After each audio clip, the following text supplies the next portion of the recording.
kita sekarang sudah tidak mempercayai pada habaib, bagaimana sikap agar kita itu selamat sebagai santri? Bukan kaidah ahli nasab dirubah dengan pendapat, nggak bisa diterima, bukan ilmiah namanya. Lah kalau ketemu orang bodoh, orang yang nggak ngerti, membahas ilmiah, orang yang ngerti itu wa idza khataba mujahidin qalu salama, ojo diladeni.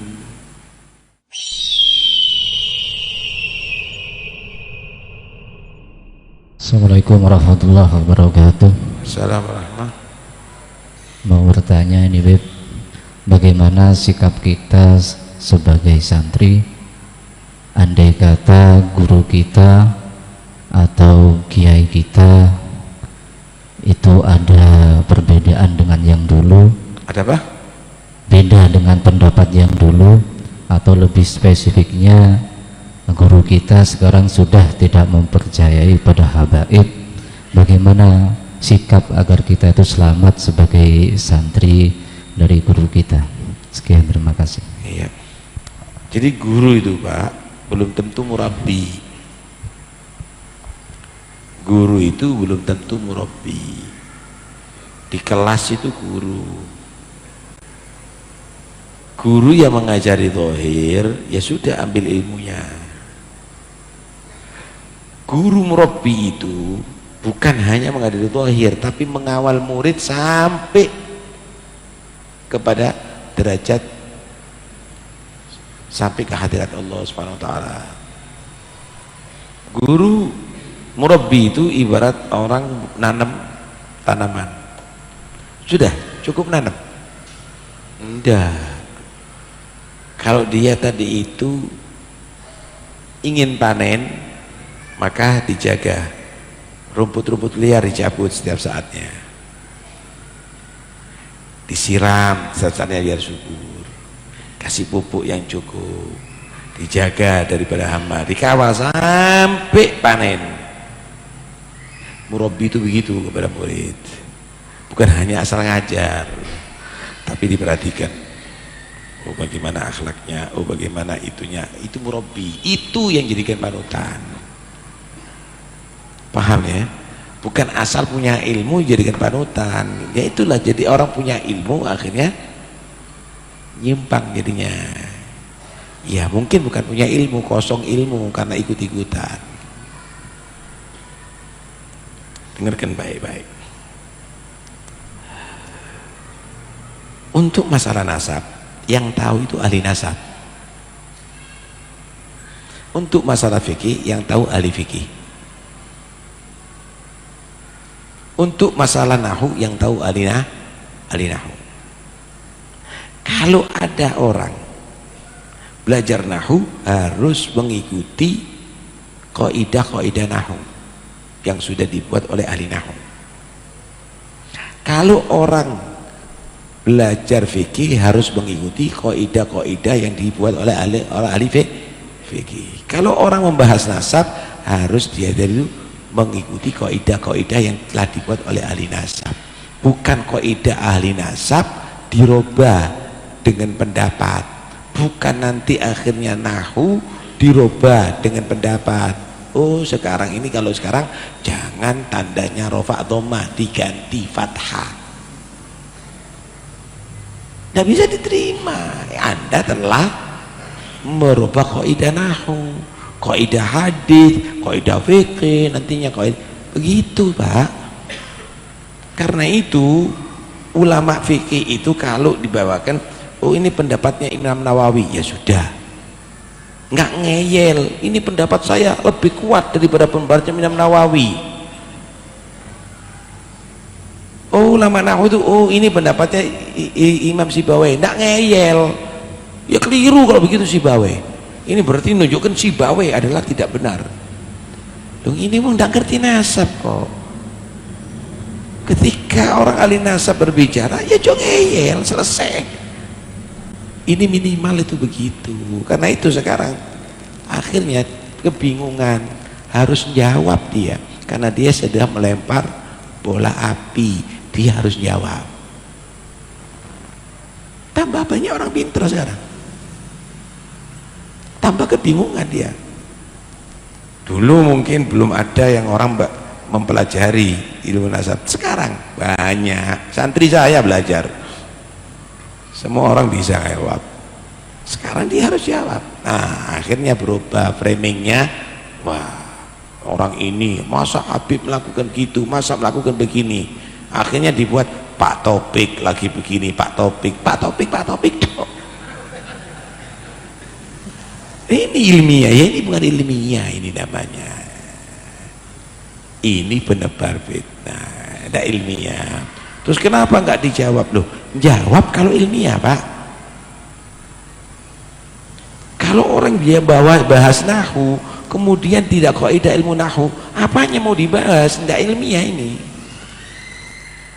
Ini ngelantur. Bahas masalah fikih, ya sesuai kaidah fikih. Kalau ngelantur ya nggak bisa. Nggak bisa begitu. Bukan ilmiah namanya. Lah kalau ketemu orang bodoh, orang yang nggak ngerti, membahas ilmiah, orang yang ngerti itu wa idza khataba mujahidun qalu salama, ojo diladeni, ojo diladeni gitu loh. Kalau diladeni ngelantur, Pak. Kita bawakan misalnya, ini Imam Sakhawi ini berkata begini, ahli nasab. Apa itu Sakhawi? Saya ngomong sama kuburannya, wi kalau gini loh, akhirnya kurang ajar sama imam ini. Ini etika, bukan etika orang ilmiah kalau begini nih. Ini bukan etika orang ilmiah. Ngomong sama orang ini ya buang waktu, ngomong sama sampean aja, Pak. Ini adalah pembahasan ilmiah, begitu loh. Nggak usah dikubris. Udahlah percaya itu bukan ilmiah. Hah? Ini saking tidak ada pengajian ilmu nasab ini, Pak. Kalau ada pengajian ilmu nasab ya buat apa gitu loh. Kita ini habaib ini tidak pernah meminta pengakuan dia. Jangan dia ngomong. Seluruh dunia tidak mengakui nasabnya habaib. Nah sekarang sehari Jumat bagaimana dia bicara? Kemudian muhakkik nasab yang ada di Iran, siapa? Syekh Muhammad Rojai ya, Pak. Mengakui, Rojai itu mengakui. Kemudian yang kemarin di Ibrahim Al-Mansur, yang kitabnya juga dipakai dalil itu, malah menyatakan yang mengingkari bodohnya double. Ini bukan saya yang ngomong ya, dia ngomong yang mengingkari itu bodohnya double karena nggak tahu ilmu nasab. Wes mau siapa lagi nanti yang ilono? Loh, orang kalau berbohong maka akan terbongkar kebohongannya ketika dibahas secara ilmiah. Ya udah, mereka nggak mungkin mau jawab, Pak. Ya paling nyatakan, wah ini bodoh ini, oh ini nggak ngerti nih. Mereka tidak mungkin jawab ngeladeni baca, tidak mau, Pak. Acak-acakan, Pak. Podo sama profesor, nanti dibuatkan ada tulisan coret-coretnya orang, dibaca, loh kok ngini 3 tambah 3 sama dengan 23. Ya nggak dibaca, Pak. Udah ngerti matematika kok. Lah ini mau dibaca sama orang ahli nasab, baca apanya? Bodohnya double, selesai. Paham ya? Ya cuma udahlah, orang yang berubah itu ya nunjukkan kualitas dia tadi itu. Jangan terlalu keburu-buru. Inti nggak seneng sama habaib tidak ada masalah. Tapi kalau kamu tadi itu terburu-buru sampai kamu tadi itu menfitnah atau membuat framing yang tidak benar, kamu tanggung jawab nanti di hadapan Allah. Itu aja. Kasihan dia, kasihan hadapan kita, dia akan bisa kembali kepada ilmiah. Monggo silahkan kalau mau ilmiah datang ke kantor Robito, pembahasan ini tidak ada masalah. Tapi kalau memang dia tadi itu mau menang-menangan, ya enggak. Kita kadang-kadang dipanggil untuk broadcast, Lah untuk apa gitu? Dengarkan baik-baik, dengarkan baik-baik. Kalau sama musikus, saya tanya musik datang kepada dia, Pak. Gimana organ, gimana gitar, saya tanya sama dia. Tapi urusan nasab teko ke ahli nasab. Bukan dia akan menguji ahli nasab. Dia opo ini ahli musik kok dia akan menguji orang yang punya ilmu nasab. Paham ya maksud saya? Kalau orang itu membahas masalah DNA, dilihat ini bahas apa. Oh memang pakar DNA. Lah kalau misalnya dokter urusan pangan hewan, makanan hewan, bahas masalah DNA, panganane asu opo, panganane kucing opo, panganane iwak opo, tidak apa-apa Pak, ini memang pakarnya. Tapi kalau masalah DNA, ya harus pakar DNA yang berbicara, gitu loh. Yang bahas nasab, ya ahli nasab. Yang bahas militer, ya ahli militer. Ya ojo nanti semua, ya kacau Pak. Kalau semuanya berbicara, lah ini yang di sini semuanya berbicara. Sing ngrungokno yo ngono Cik, bingung. Wah, lek ngono, delok endi mek sing ngomong iki sapa iki? Oh, dokter pakar DNA, baru iso kon rungokno. Oh, dokter ahli pangan hewan. Oh, waan Mbak, ojo. Nanti akhirnya baca bicara masalah jantung, nanti bicara masalah ginjal. Nah itu nanti ini pakarnya atau bukan, gitu loh. Ini yang apa? Yang harus saya terangkan. Jadi wes ojo bingung itu semuanya. Kamu sudah diatur dan kamu ini di Indonesia ini ulama-ulama hebat itu banyak Pak. Ulama-ulama internasional itu juga banyak berguru kepada ulama-ulama Indonesia. Yang terakhir Syekh Yasin Al-Padangi dari Padang, Sumatera. Itu musni dunia. Sanatnya luar biasa. Guru-gurunya di antara habaib punya catatannya dia, termasuk Habib Abu Bakar Gresik, dia ngambil sanat dari situ.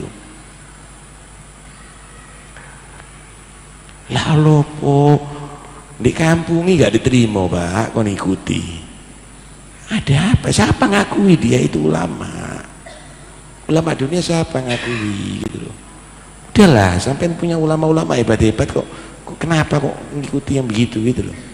Ya, nanti akhirnya tambah nggak perlu ini urusan ini urusan yang remeh gitu loh. Iki wong ngomong kok KB tidak anggap hebat gitu loh, heran saya. Ya, tidak ono sing ngereken Pak, tidak ada ngereken sebetulnya. Nah, cuma Anda ini kemakan isu. Waduh, kok gini. Kalau saya mau motong, adalah itu semuanya bohong, ditutup dengan kebohongan, akhirnya ya situ. Nanti akan tampak kebohongannya. Saya tidak pernah mengkritik apapun, monggo silakan. Nanti kalau dibahas secara ilmiah buktikan. Itu aja. Ya ada. Ya nanti ngomong siap untuk debat, didatangi ya nggak teko, gitu loh. Terus begitu, jadi repot. Ya sudahlah, nggak perlu. Ya. Tanya sama pakarnya, Anda akan dibahas kalau itu diperlukan. Tapi berbagian nggak perlu sampean nggak seneng sama habaib juga ada masalah. Paham ya? Cuma yang jelas kalau Anda menuduh habaib itu Yahudi, yo delok naik kok, gitu loh. Nah, ini semuanya tidak ada alasan. Ya. Khair insyaallah. Mudah-mudahan insyaallah jadi jadi hikmah di Indonesia ini. Sebentar lagi insyaallah masyarakat Indonesia akan cinta sama habaib bukan karena ikut-ikutan tapi karena ilmiah. Karena semuanya akan terjadi, alhamdulillah muncul sekarang ya, seperti Ustadz itu Romli ya, Ustadz Wafi, Ustadz Zaini, Ustadz Rumel, ya. Nah, itu orang-orang sekarang sudah betul-betul memahami itu semuanya. Cucunya Kiai Khalil Bangkalan itu juga ada itu, siapa itu Khalil kalau tidak salah, Ismail ada itu. Nah, kita lihat insya Allah mereka, ya, anak-anak muda juga mulai muncul itu semuanya. Mau tidak mau sebentar lagi akan bermunculan ada di mana-mana. Sebentar lagi akan bermunculan ada di mana. Silahkan fitnah Anda tebar, tapi banyak nanti yang akan membasmi fitnah-fitnah itu semuanya. Iya enggak? Wallahu a'lam.